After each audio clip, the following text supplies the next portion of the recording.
रमाकांत सिंह जी का सवाल है, I am buying 800 shares of I am buying okay of NLC India at 342. I have bought, I think he has bought it, what should I do? NLC India के 342 पे share खरीदे हैं, 800 share, अब क्या करें?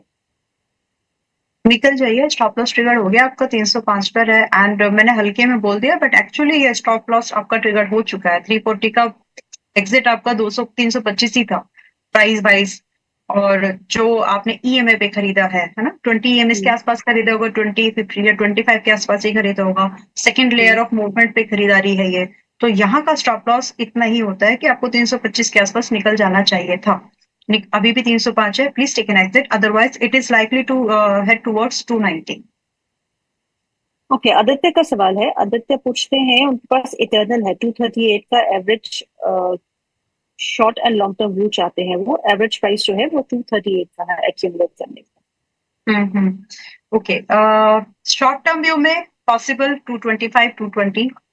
लॉन्ग टर्म प्रोस्पेक्ट में यही range आपका 220 से लेकर के आपकी 200 तक की रेंज एक्यूमुलेशन जोन बन सकती है। When you are asking for the long term prospective, it should not be less than 1 year at least. कम से कम 300 से 340 के टारगेट की एक्सपेक्टेशन आप रख सकते हैं। समय लगेगा, वॉलेटिलिटी एक्सपीरियंस करोगे आप मार्केट में, उसकी तैयारी से रहिए। लेकिन दोनों में व्यू डाउन साइड का ही है, पहले नीचे उसके बाद समय बिताकर ऊपर।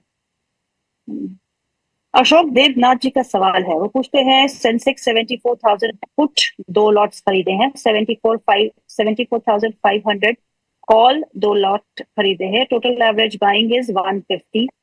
ट्रेड सेटअप में प्रॉफिट मिलेगा या नहीं? ओके, सबसे पहले तो आपका ये स्ट्रैंगल है और आपको अभी 130 2:30 तक आप इसको होल्ड कर सकते हैं। अगर 2:30 तक आपका Sensex any side, current price is 74,100 approximate. अगर अगले 1 घंटे के अंदर इसने 300-400 पॉइंट का मूवमेंट किया तो आपको कुछ मिल जाएगा। इसके बाद किया और आप 3:30 तक उसको होल्ड करने की कोशिश करें तो कुछ नहीं मिलेगा, क्योंकि थीटा डिके होने से। So you have time up to 2:30। इसमें कुछ बड़ा मूवमेंट होता है तो आपको मिल जाएगा, अदरवाइज 2:30 के आसपास I think you should take an exit, क्योंकि इसके बाद थीटा डिके ही होगा। ओके, माधव जी का सवाल है, माधव मित्तल, वो पूछते हैं आईओसीएल एंड आईटीसी, दो stocks, Indian Oil and ITC में किन लेवल्स पर बाय ऐड कर सकते हैं? I have IOCL 200 share at 140 and ITC 100 share at 360। 360 ITC पे level, buying level, and 140 buying level for IOCL. 2 से 3 साल का व्यू रखते हैं, आपसे राय मांग रहे हैं। ऑलराइट, तो आईओसी में आपको एक एवरेज भाव मिल जाए तो ये करना, अदरवाइज पिरामिडिंग करना, ऊपर खरीदिएगा। अगर ये आपको 125-30 मिले, अभी 134 है, मिल जाएगा, वैसे 130 तो मिल ही जाएगा। यहाँ पर आप थोड़ा बहुत ऐड कर सकते हैं। स्टॉप लॉस की बात नहीं करेंगे क्योंकि आपने बहुत डिफाइन कर दिया कि आप होल्ड करना चाहते हैं, तो बहुत ज्यादा वहां से गिरावट बचती भी नहीं है फॉर दैट मैटर। तो आपके जो पॉसिबल टारगेट है अच्छा खासा, आप नंबर्स की बात नहीं कर सकते आप कि 3 साल में कितना जाएगा, सीएजीआर पर बात करें तो ज्यादा बेटर है।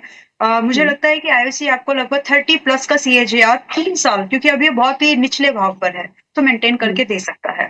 Then your ITC could be added at current price which is 282, और यहाँ से डाउन साइड लिमिट करके स्टॉप लॉस के साथ काम करना, लेकिन 260 रुपए के एक स्टॉप लॉस लगाइए। एंड यहाँ आप टारगेट को चेस करो, रादर कि आपको 3 साल होल्ड करना है तो भी आप टारगेट ही चेस करिए। आपके टारगेट यहाँ से पॉसिबली 500 सीधा, 3 साल की बात कर रहे हैं आप तो 500 तो आराम से पॉसिबल है, हो सकता है 1.5 साल में भी आ जाए। और कंज्यूमर मार्केट के जो स्टॉक्स है, कंजप्शन के जो स्टॉक है, आईटीसी उसमें एक रोल प्ले तो करता ही है। वैसे गवर्नमेंट को टैक्स की जरूरत पड़ी तो इसके ऊपर बड़ा डरना पड़ता है, अगर खर्चे कम हुए तो इनके ऊपर बातचीत आ जाती है, बट अगेन बढ़ेगा ये, क्योंकि बहुत ज्यादा चला नहीं है, कंजप्शन आईटी के जैसे ही हो गया अभी थोड़ा, मतलब पिटा सा सेक्टर है। अगर most to beaten out stock की बात करोगे तो आईटी के बाद इसका भी नंबर आता है, तो फिलहाल के लिए यहाँ पर मौके हैं। अच्छा, चलिए एक लास्ट सवाल ले लेते हैं। कुसुम महेश्वरी का सवाल है, वो पूछती हैं एनबीसीसी की 110 की कॉल उन्होंने ली है, एनबीसीसी की 110 की कॉल ली है, 3.45 रुपए में, क्या करें? अभी कहाँ है वो कॉल?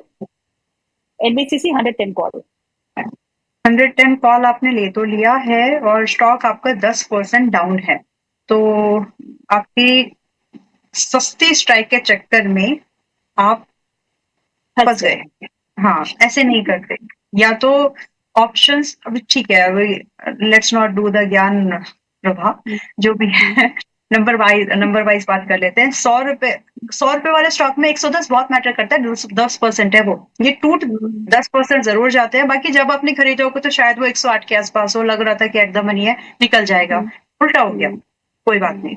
अभी यहाँ पर आपको जो ऑब्जर्व करना है वो ये है कि आपका जो स्टॉप लॉस होना चाहिए, आपका ऑप्शन 0 हो जाना है उस समय पर, 5 पैसे 10 पैसे, ठीक है। फिर भी अगले 4-5 दिन आप ये नोटिस करिए कि 99 के नीचे तो क्लोज नहीं कर रहा है, बिकॉज आइडियली इस पैटर्न पर इसको इसके नीचे नहीं जाना चाहिए।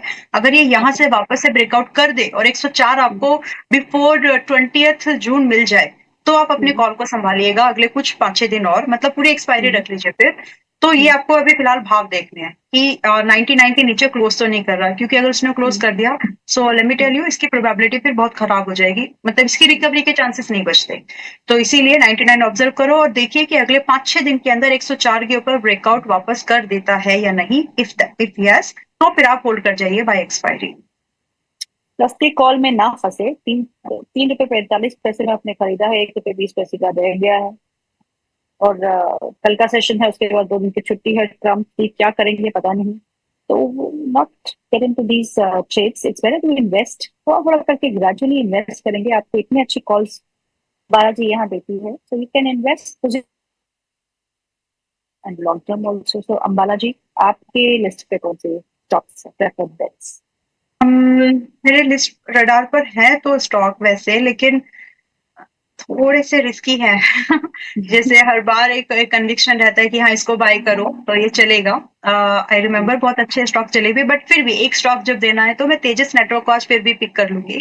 और एक थोड़ा रिस्क आप लोगों को आज दोबारा बोल रही हूँ लेने के लिए, सुजलॉन। आई नो थोड़ा डाउन है लेकिन चल सकता है। तो अगर आप तेजस नेटवर्क को करंट प्राइस के पास में बाय करना चाहें, इट्स नॉट अ, मतलब उतना भी एक्सपेंसिव अफेयर नहीं होगा, स्टॉप लॉस छोटा है। तो तेजस नेटवर्क अभी चल रहा है आपका 570 के आसपास ही है ना, 562 हो गया। सुबह भी रिकमेंड किया था, पहले भी रिकमेंड किया था, अभी वहां से तो 10 पॉइंट गिरा है सिंस मॉर्निंग, लेकिन जो पहले रिकमेंडेशन है वो 600-350 के, तो अच्छा चला है। तो एनीवेज फिलहाल आप इसको 560 के पास बाय करके जा सकते हैं। You got to maintain your stop loss at 470। इतना स्टॉप लॉस तो 460 लगेगा आगे तुझे, 570 है, वीक हो जाता है फिर वो। 460 रुपए का स्टॉप लॉस इसको रिक्वायर्ड है। करंट प्राइस 562, एंट्री कर सकते हैं। Possible target from here should be at 700 to 800, और नजरिया सिर्फ 2 मंथ्स का, 2 महीने में जितना मिले लेके निकल जाइएगा।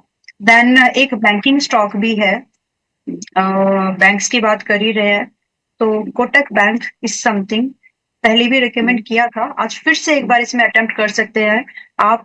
396 पर चल रहा है, रिस्क है हर जगह है, इसमें छोटा है। तो आप 396 पर जब इसको बाय करेंगे तो 370 पर बाय लेकर possible upside target ranging from 415 up to 440 के एक्सपेक्ट आप कर सकते हैं। तो Kotak bank and Tejas network, ये इससे 2 काउंटर हैं जहां पर आप अपनी एंट्रीज बना के जा सकते हैं। सुजलॉन भी है, थोड़ा सा रिस्की है। अगर आप स्टॉप लॉस लेने की हिम्मत है 50 रुपए का, तो करंट प्राइस जो कि 53.44 है, एक बार अटेम्प्ट करो। मेरी रिकमेंडेशन है आप लोग 40, 42, 45, 47 सब